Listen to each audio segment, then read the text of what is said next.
Hey dosto, welcome to my channel Writing Skill Norway. To more moromor ছাত্ৰ-ছাত্ৰী কল sir বাইদেউ কলৰ বন্ধু কল তো মই আজি এটা ভিডিও নিছো এটো হৈছে এডিআৰ এৰ ৰিজাল্ট বিলা কেনে কৈছে আপোনালোকে তো তাৰ বাবে মই ডেসক্ৰিপচনত এটা লিংক দিম সেই লিংকটো ডাইৰেক্ট যাব ডাইৰেক্ট যোৱাৰ পিছত এনেকুৱা এটা ইন্টাৰফেস আহিব ইয়াতে আপোনালোকে এপ্লিকেশন নাম্বাৰ আৰু পাছৱৰ্ডটো বহুৱাই দিব পাছৱৰ্ডটো বহুৱাই দিয়াৰ পিছত লগইন কৰিব তো মই এটো বহুৱাই দি আছো তো সাওক এনেদৰে ৰিজাল্টটো আহি গল এতিয়া ৰিজাল্টটো আপোনালোকে চাব পাৰিব ইয়াতে চাওক পোষ্ট এপ্লাই ইটো আছিল post for the post where minimum qualification HSLC class 10 and equivalent examination passed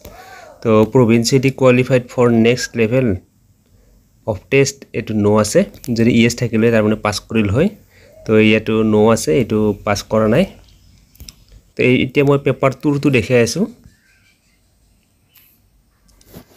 paper 2 টোৰ বাবে চাওক আপোনালোকে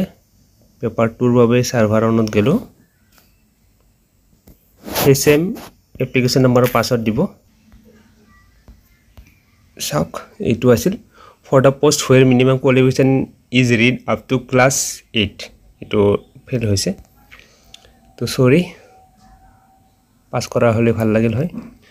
তো এইখিনি আছিল ভিডিওটো যদি ভিডিওটো ভাল লাগিল আৰু হেল্পফুল বুলি ভাবিলে তেতিয়া আপোনালোকে মোৰ চেনেলটো প্লিজ সাবস্ক্ৰাইব কৰি দিও একেবাৰে নাপাহৰিব ধন্যবাদ জয় হোম